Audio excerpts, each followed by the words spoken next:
अगर आपका ये क्वेश्चन है कि आप बार-बार टॉक्सिक नार्सिसिस्ट जैसे पार्टनर को ही क्यों अट्रैक्ट करते हैं? आखिर रीज़न क्या है? ईश्वर क्या चाहते हैं? वो बार-बार ऐसे ही लोगों को मेरी लाइफ़ में क्यों भेजते हैं? तो इसके पीछे का बहुत बड़ा रीज़न है, बहुत बड़ा लेसन छुपा है कि आप क्यों बार-बार ऐसे ही लोगों को अट्रैक्ट करते हैं। हमारी लाइफ में हम ऐसी स्टेज में भी आते हैं जब हम लव रिलेशनशिप को जीते हैं, जब हमें ऐसा फ़ील होता है कि हमारी लाइफ में कोई होना चाहिए।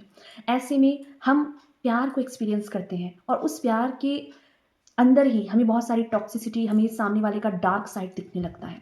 उसके अंदर की वो डेविल पर्सनैलिटी बाहर आती है, जिसको जब हम देखते हैं तो हम ये सोचते हैं कि ये इंसान तो मैंने कभी भी नहीं चाहा था। फिर हम उससे दूर भागते हैं और जब हम दूर भागते हैं और अपनी लाइफ में कुछ टाइम बाद किसी रिलेशनशिप में आते हैं, तो same kind of energy, same pattern, same behaviour कुछ टाइम के बाद उस इंसान में भी दिखते हैं। तो ऐसा क्यों? तो इसी क्यों के डेप्थ में आज हम डिस्कशन करेंगे, जहाँ हम ये जानेंगे कि एक्चुअल में ईश्वर क्यों ऐसा करते हैं। हमारे साथ बार-बार ऐसा क्यों होता है कि हम टॉक्सिक नार्सिसिस्ट लोगों को अट्रैक्ट करते हैं अपनी लाइफ में। इनका क्या मकसद है? क्या पर्पस है? क्या इनका लेसन छुपा है? तो चलिए देखते हैं। Hello everyone, this is Sneha Thapa, welcome back to your channel soul growth. कैसे हैं आप सब? आई होप आप लोग सब सेफ होंगे और अपनी मेंटल हेल्थ पर काम कर रहे होंगे, अपनी इमोशनल हेल्थ पर काम कर रहे होंगे। सोल ग्रोथ चैनल का आप हिस्सा होंगे, जहाँ मैं लाती हूँ आपकी सोल की अवेयरनेस, आपकी सोल की नीड। चैनल पर अगर आप नए हैं तो सब्सक्राइब ज़रूर से कीजिए, क्योंकि अवेयरनेस के लिए बहुत ज़्यादा इंपॉर्टेंट है, जहाँ मैं बात करती हूँ आपके बारे में, पॉजिटिविटी के बारे में और बहुत सारी सोल हीलिंग के बारे में, सोल नीड के बारे में। चलिए देखते हैं कि आपकी लाइफ में बार-बार आप ऐसे ही लोगों को क्यों अट्रैक्ट करते हैं जो बहुत ज़्यादा टॉक्सिक है, नार्सिसिस्ट है।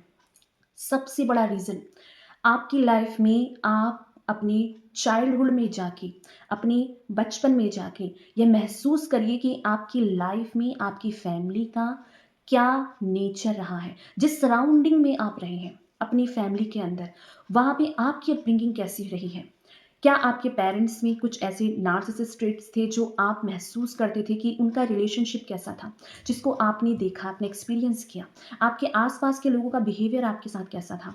अगर आप एक ऐसे इंसान रहे हैं जिस पे लोगों ने बहुत कंट्रोल किया, आपको हमेशा मैनिपुलेट करके रखा, आप कंट्रोल करके रखा, कई हद तक वायलेंस, कई हद तक एब्यूसिव फैमिली को आपने एक्सपीरियंस किया है, आपका चाइल्डहुड बहुत ज़्यादा ट्रॉमेटिक चीज़ों से गुजरा है, और ऐसे में ही कई हद तक चांसेस बढ़ जाते हैं कि आप एक टॉक्सिक नार्सिसिस्ट को ही अट्रैक्ट करोगे। क्यों? क्योंकि आप जब छोटे होते हैं तो आपकी एनर्जी इस तरह की होती है कि आप बहुत इनोसेंट होते हैं। आप एक ऐसे इनोसेंट सोल हैं जिसमें जिस तरह की एनर्जी का रिफ्लेक्शन होगा, वैसी आपकी पर्सनैलिटी, वैसी आपकी एनर्जी ग्रैब करती है। और ये एनर्जी वो ही एनर्जी है जिसकी एनर्जी से मैच करते हुए आप अपना पार्टनर को बड़े होके अट्रैक्ट करते हैं। जब आप छोटे थे, आपके ऊपर लोगों का बहुत बड़ा इन्फ्लुएंस होता है। जिस सराउंडिंग में आप थे, उनका प्यार, उनका नेचर, उनका आपके ऊपर पूरा का पूरा एनर्जी का रिफ्लेक्शन होता है। वही रिफ्लेक्शन आपकी पर्सनैलिटी में दिखता है, क्योंकि आप वो एनर्जी कैरी करते हो। आपकी ब्रिंगिंग हुई है अगर ऐसे अब्यूसिव माहौल में, जहाँ आपको बोलने नहीं दिया गया, जहाँ आपको आज़ादी नहीं है कि आप क्या करियर पाथ चूज़ करेंगे, आपको क्या करना चाहिए। और कई हद तक वो प्रोटेक्शन भी होता है और कई हद तक ये इतना डोमिनेटिंग होता है, जहाँ आप खुलकर हँस नहीं सकते, जहाँ आपको खुल के बोलने की आज़ादी नहीं है, जहाँ आपको अपने ड्रीम्स को अचीव करने की आज़ादी नहीं है। आपको वो बना देते हैं वो लोग कंट्रोल करके, अब्यूज़ करके, जहाँ फादर फिगर बहुत ज़्यादा एब्यूसिव है, वहीं पर मदर जो है उन्हें आपके ऊपर नर्चरिंग का कोई इंटरेस्ट ही नहीं है। जब ऐसी अपब्रिंगिंग होती है, जब फैमिली मेंबर्स बहुत ज़्यादा टॉक्सिक होते हैं, तो आप ना अपने आप को एक ऐसे शेल में बंद कर लेते हैं, जहाँ पर एक टाइम के बाद एक ऐसा पर्सन आता है जो उसी सेम काइंड एनर्जी को कैरी करते हुए आपके पास आता है। जिसको चाहिए कि वो आपके इस ट्रॉमा का, आपके इस पेन का फ़ायदा उठा सके। उसे पता है कि आपका जो बिहेवियर है वहाँ कहीं न कहीं आप बहुत ज़्यादा काइंड हैं, एम्पैथी को रखते हैं, आप बहुत ज़्यादा अपने आप में वो इंसान है जो दूसरे को देने पे बिलीव करता है, जो बहुत गिवर है। और ये ही नेचर होता है जहाँ आप दूसरे की फेक स्टोरी में, दूसरे के उस आँसुओं पे बिलीव करते हैं, जहाँ आपको ऐसा लगता है कि ये ही वो पर्सन है जिसको आप ढूँढ रहे थे, या ये ही वो लड़की है जो आपको प्यार करती है। फिर आपको अपने पेरेंट्स, आपको अपनी फैमिली कुछ अच्छा नहीं लगता। और वो इंसान वो ही होता है जहाँ कुछ टाइम के बाद उसका नेचर बहुत ज़्यादा टॉक्सिक दिखने लगता है, रेड फ्लैग्स दिखने लगते हैं, जहाँ वो भी कंट्रोलिंग होता है, अब्यूसिव होता है, आपको डोमिनेट करता है, वायलेंस भी करेगा। तो ये जो नेचर है, ये वही है जहाँ पर आपने इस चीज़ को बहुत पहले ही अपने चाइल्डहुड से आपने एक्सपीरियंस किया, तो आप ना इन चीज़ों में कंफर्टेबल होते हैं। आपको ये एनर्जी जानी-पहचानी लगती है। भले ही बॉडी चेंज है, लोग दूसरे हैं, बट ये सेम काइंड ऑफ एनर्जी आपके पार्टनर्स के बिहेवियर में दिखती है। तो इससे निकलने का सबसे आसान तरीका है खुद पर काम करना। आपको अब जैसे फ़ील हो रहा है कि यहाँ पर ये गलत है, तो आपको ये ध्यान देने की ज़रूरत है कि किन चीज़ों को आप रेड फ्लैग मानते हैं, क्या चीज़ें आप एक्सेप्ट नहीं करते हैं एज़ ए रिलेशनशिप में। तो वो चीज़ों को अब आप पे काम करना पड़ेगा। सिवाय दूसरों को देने की ही लव लैंग्वेज नहीं होती है। प्यार एक ऐसा बॉन्ड है जहाँ पर आपको भी वो एनर्जी आप डिज़र्व करते हैं जो आप देते हैं। प्यार में आप सफ़रिंग नहीं करते, प्यार का मतलब पेन नहीं है, प्यार का मतलब है बहुत ज़्यादा पीस, बहुत ज़्यादा हम्बलनेस, एक दूसरे को अपलिफ्ट करना, एक दूसरे को ऊपर उठाना, दूसरे के साथ आपका बेस्ट वर्ज़न बाहर निकल के आए, दैट इज़ लव। बट जब आप टॉक्सिक नार्सिसिस्ट लोगों को अट्रैक्ट करते हो, आप सोचो कि आपने कभी खुद को जाना ही नहीं है, कि आपको प्यार जो बाहर ढूँढ रहे हो, कई हद तक आपने खुद की प्यार की कदर ही नहीं की है। आप जो दूसरों को प्यार देते हो, वो प्यार आपको खुद के लिए देना है, आपका टाइम, आपकी एफर्ट्स, आपकी फैमिली में, आपका जो रोल है, वहाँ पर आपने बहुत कुछ किया होगा दूसरों के लिए, दूसरों को प्यार दिया होगा, एफर्ट्स किए होंगे और यहीं पर आप जो है, खुद को नहीं पहचान पाते हैं। वही प्यार, वही एनर्जी आप दूसरे में ढूँढने की कोशिश करते हैं।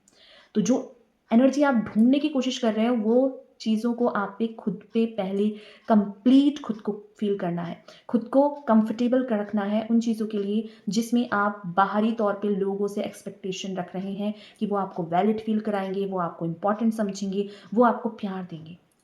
खुद की वैल्यू करना सीख जाओ। खुद को टाइम दो। हमेशा एक के बाद एक रिलेशनशिप में जब आप जंप करते हो तो कई हद तक आप अकेला रहना नहीं जानते। आपको अकेले रहने में डर लगता है। आप अपनी फीलिंग्स के साथ कंफर्टेबल नहीं हैं। आप अपने आप को अकेला जब पाते हैं तो आपको डर लगता है कि आप ये जो इमोशंस हैं आपके जो अप्स डाउन्स हो रहे हैं ये बैलेंस नहीं है। इसी में ही आप किसी ऐसे पर्सन पर ट्रस्ट कर लेते हैं जिसका आपको लगता है कि ये इंसान आपका सब कुछ है। ये ही आपको प्यार देगा, ये ही वो आपको एनर्जी देगा जो आप ढूँढ रहे थे। तो वो आपको नहीं मिल पाएगा क्योंकि ये एनर्जी आपके अंदर ही है। आप इस एनर्जी को पहले खुद के अंदर फ़ील करें, खुद से प्यार करोगे तभी आप ऐसी same kind energy, higher frequency की एनर्जी आप अट्रैक्ट करोगे। जिस प्यार को, जिस डेडिकेशन को, जिस एफर्ट्स को आप बाहर ढूँढ रहे हो, अपने लिए करना स्टार्ट करें। नो कहना सीखें, बाउंड्री सेट करें, अपने लिए स्टैंड लें, अपने ऊपर फ़ोकस्ड करें, अपने करियर पर, अपनी हेल्थ पर, अपनी मेंटल हेल्थ पर, अपनी पीस को प्रोटेक्ट करें। आपका पीस बाहर आपको नहीं मिल सकता, आपको वो प्यार बाहर नहीं मिल सकता जो आप सबसे पहले खुद के लिए रखेंगे। तो सेल्फ लव आपको ये सिखाता है कि आप कंप्लीट हैं और जब आप अपने आप पे कंप्लीट होते हैं, ये ही वो स्टेज होती है जब आप हायर फ्रीक्वेंसी के पार्टनर, हायर फ्रीक्वेंसी की एनर्जी को अट्रैक्ट करते हैं। तो जब आपका ये क्वेश्चन होता है कि बार-बार आप सेम काइंड एनर्जी के सेम टॉक्सिक नार्सिसिस्ट पार्टनर्स को अट्रैक्ट करते हैं, इसका रीज़न है आप खुद। आपको खुद की एनर्जी को शिफ्ट करना है। जब आप हाई फ्रीक्वेंसी में रहेंगे, जब आप लव में रहेंगे, ग्रैटिट्यूड में रहेंगे, बहुत ज़्यादा अपने आप को समझ पाएँगे ना, तो आपको ये समझ में आएगा कि आपको क्या चाहिए लाइफ़ में। आपको जब लोग अप्रोच करेंगे एज़ ए रिलेशनशिप, तो आपको समझ में आएगा कि इस इंसान का ये जो रेड फ्लैग है, ये जो बिहेवियर है, ये इसके साथ मैं नहीं रह सकता। इसके साथ मेरी लाइफ़ की जर्नी आगे जा ही नहीं सकती क्योंकि उसकी एनर्जी से ही आप महसूस कर लोगे कि वो क्या चाह रहा है, उसका इंटेंशन क्या है, आपकी लाइफ़ में वो क्या करने आया है, ये तक आपको पता चल जाएगा। तो सिंपल सा आप ही हैं उसका रीज़न। आपको अपने आप को समझना पड़ेगा, अपने आप के साथ टाइम स्पेंड करना पड़ेगा। अकेले में टाइम स्पेंड करो। जल्दी से जल्दी रिलेशनशिप में आना, एक के बाद दूसरे में जंप करना, ये आपकी लाइफ़ में और भी ज़्यादा प्रॉब्लम को क्रिएट कर देगा क्योंकि पास्ट की जो एनर्जी है, वो आपने क्लियर नहीं करी है। पास्ट के जो वुंड्स हैं, पास्ट के जो उम, आपके ज़ख्म हैं, वो भरे नहीं हैं और आपने पहले से ही उसको ओपन छोड़ के दोबारा से आप रिलेशनशिप में आते हैं, तो वो एनर्जी आप भी दूसरे की लाइफ में रिफ्लेक्ट करते हैं। आपका भी कई हद तक कोडिपेंडेंसी, कई हद तक आप उस पे पूरी तरीके से डिपेंड हो जाते हैं इमोशनली, मेंटली, फाइनेंशियली। तो ये चीज़ आपको ड्रेन्ड करती है, क्योंकि वो इंसान को पता होता है कि आप अपने ऊपर स्ट्रेंथ नहीं रखते हैं, आप अपने आप के साथ स्टैंड नहीं ले सकते हैं, आप स्ट्रॉन्ग बाउंड्री नहीं रखते, तो वो आपको फिर आपकी बाउंड्रीज़ को ब्रेक करते हुए चलते हैं। क्योंकि उसे पता है कि आप अपने लिए कभी स्टैंड नहीं लेंगे, आप नो कहना नहीं जानते, आप कभी भी खुद को फर्स्ट प्रायोरिटी नहीं देते, इसलिए वो लोग भी आपको फर्स्ट प्रायोरिटी नहीं देते। तो ये किसी के लिए सुनना बहुत ज़रूरी था कि एक्चुअल में आप टॉक्सिक नार्सिसिस्ट जैसे पार्टनर को क्यों अट्रैक्ट करते हैं, क्या पर्पस है, क्या लेसन है। तो आपका बिगेस्ट लेसन है कि आपको खुद को टाइम देना पड़ेगा, खुद को समझना पड़ेगा, अपने आप को फील करना पड़ेगा कि आपको क्या चाहिए लाइफ में। और ये ही चीज़ कुछ टाइम के बाद आपको समझ आएगा कि सारी प्रॉब्लम बाहरी तौर पर बाहरी तौर पर नहीं, आपके अंदर जो एनर्जी है, जिस चीज़ों पे आप होल्ड कर रहे हैं, उस एनर्जी के रिलीज़ होने का टाइम है। ये टाइम है खुद पर काम करने का, खुद को प्रोटेक्ट करने का, खुद को फर्स्ट प्रायोरिटी देने का, खुद को प्यार देने का। और इसके लिए अपने अंदर की जो एनर्जी है, उससे हेट करने की ज़रूरत नहीं है। बहुत पेशेंसली, बहुत जेंटली आपको खुद को समझने की ज़रूरत है। पार्टनर तो सही नहीं है, ये तो टॉक्सिक है, ये तो बहुत ज़्यादा अब्यूसिव है, या ये आपको कंट्रोल करता है। तो ऐसे में क्या होता है, आप उन चीज़ों से भागने की कोशिश करते हैं और आपको मेंटल हेल्थ प्रॉब्लम्स होती है, क्योंकि वो रूटेड है। आपकी जो जड़ें हैं, आपका जो चाइल्डहुड है, या आप में कहीं न कहीं ऐसे लोगों के बिहेवियर के साथ आप रहे हैं, जो आप उन चीज़ों में कंफर्टेबल हुए हैं। आपने कभी अपनी वॉइस को राइज़ नहीं किया, आपने नो कहना नहीं सीखा, आपने बाउंड्री मेंटेन नहीं की, आपने अपने लिए स्टैंड नहीं लिया। और ऐसे में ही जब ऐसे लोग आते हैं ना, तो इनका सिंपल सा आपकी लाइफ में आने का मकसद है कि आप खुद को पहचानें, आप खुद पर काम करें।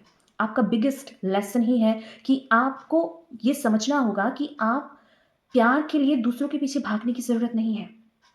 और ये जो प्यार आप बाहर ढूँढ रहे हैं, आपने कभी खुद के लिए फ़ील नहीं किया, आपने कभी खुद को फर्स्ट प्रायोरिटी नहीं दी, आपने खुद के लिए स्टैंड नहीं लिया, आपने गलत के लिए आवाज़ नहीं उठाई, आपने बाउंड्री मेंटेन नहीं की। जब लोगों ने आपके साथ गलत किया, जब लोगों ने आपको नीचे गिराया, जब लोगों ने आपके साथ वो करने की कोशिश की जो आप दूसरे के साथ कभी नहीं करते हैं, क्योंकि आपका गिवर नेचर है।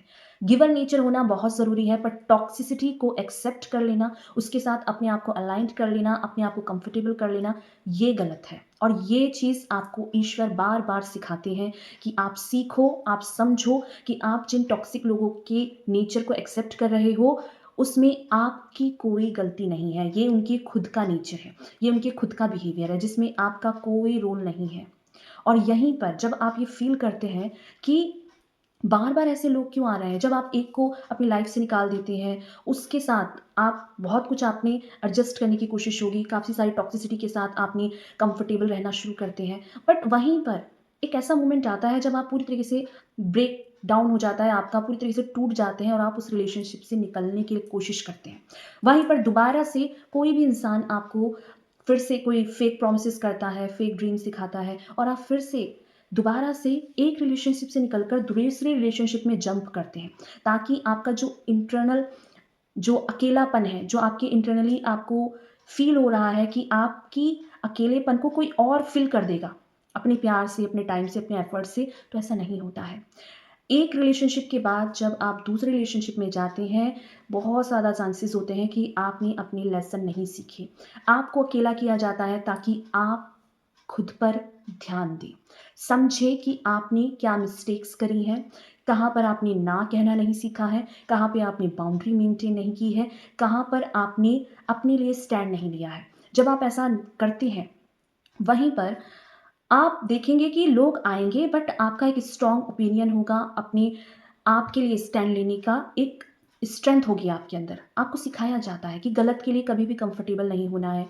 तो ये चीज़ें ना आपको बार-बार सिखाई जाती हैं टॉक्सिक लोगों के साथ भेजकर, बट आप सीखते नहीं हैं।